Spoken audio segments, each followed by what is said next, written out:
In early 2021, investigators who were working with the Barry County, Michigan Sheriff's Department started making unannounced visits to the offices of local election officials.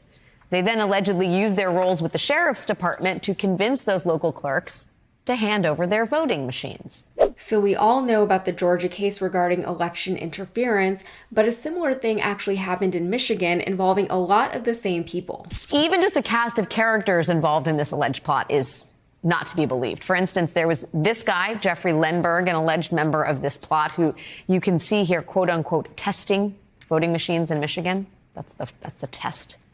You can also see him in surveillance footage on his way to inspect voting machines in Coffee County, Georgia. Now, this is interesting. In fact, 5 of the 9 people allegedly involved in this plot in Michigan were also allegedly involved in a similar plot in the state of Georgia. And that Georgia plot is a key part of Fulton County DA Fani Willis's investigation into Trump's attempt to overturn the results of the 2020 election in her state. In early 2021, in Barry County, Michigan, investigators from the Sheriff's Department allegedly used scare tactics and clout to convince local election clerks to hand over their voting machines. These clerks also got calls from a state representative, Dare Rendon, who informed the clerks that the state house was conducting an investigation into voter fraud and they would need the voting machines to run some tests on them. Around the same time, county clerks also started to get calls from a Michigan state legislator named Dare Rendon.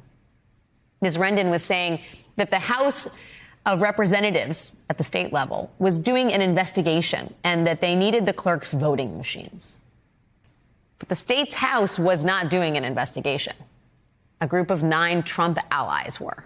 Now, they did this in 3 counties, and they illegally acquired 5 voting machines. The House investigation, of course, was not a thing. It was actually 9 Trump allies who were running these tests on the machines, looking for evidence that the machines could have possibly switched Trump votes to Biden votes. Now, they ran these tests from hotels and Airbnbs, and by running tests, that basically just means that they were tampering with these voting machines. And they held onto the machines for weeks, at which point the clerks got nervous. The machines were finally returned to the clerks, but not from their offices, which is where they picked the machines up from. They did the handoff in a mall parking lot, which feels more like a shady Craigslist deal than state-run investigation protocol. There are a lot of bonkers details in this story.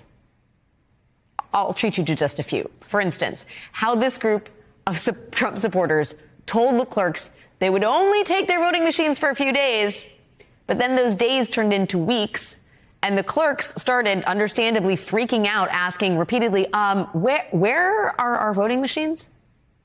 Or how, when that equipment was eventually returned, it was handed off at malls and at carpool drop-offs, which is just, totally normal way of conducting business. Now, 5 of the 9 plotters involved in Michigan were also involved in Georgia, though not all of them have been charged with anything yet, though that's not to say that they won't be.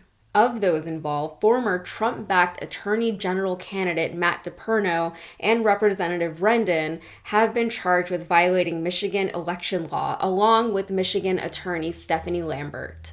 And last year, the Michigan Attorney General's office said that these 3 have, quote, orchestrated a coordinated plan to gain access to voting tabulators. And for those of you wondering why the election clerks handed the machines over at all, it's because they thought the order came directly from the state. Special Prosecutor DJ Hilson said that they, quote, were deceived by some of the charged defendants. And yeah, from what we know, they appear to be victims in a coordinated plot that was designed specifically to deceive them. Now, the 3 defendants were indicted by a citizen grand jury after pleading not guilty, and a state judge ruled last month that the crime of illegally acquiring voting machines is a felony that is punishable by up to 5 years in prison. Now, it's ironic, I refer to one of the guys as a former attorney general candidate. One of these guys was literally running to be the state attorney general in Michigan while not only being an election denier, but while actively taking part in an illegal plot regarding voting machines. For the record, Mr. DePerno ran for office after allegedly playing a key role in this scheme and while it was already in the news.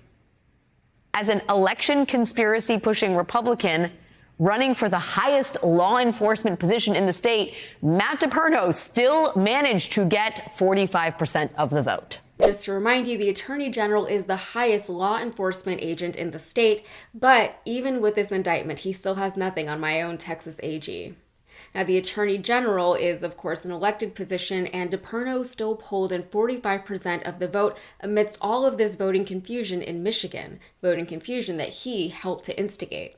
He seems to have accepted his own election results, though, results that would have been collected on the same voting machines that he apparently doesn't trust. Which is more than we can say for Kari Lake, who is, by the way, maintaining that she won her Arizona governor race despite now being sued for defamation. She insists that she will continue to defame the election results because she is a fighter, even though all she's doing now is a lot of nothing at Mar-a-Lago. She's holding on to hope for a VP nod from Trump, but we'll see how that goes for her. Personally, I'm not optimistic. All right, that's it for me. If you got anything out of this, please like and subscribe to the channel, and be sure to follow me on all of the socials. Thank you.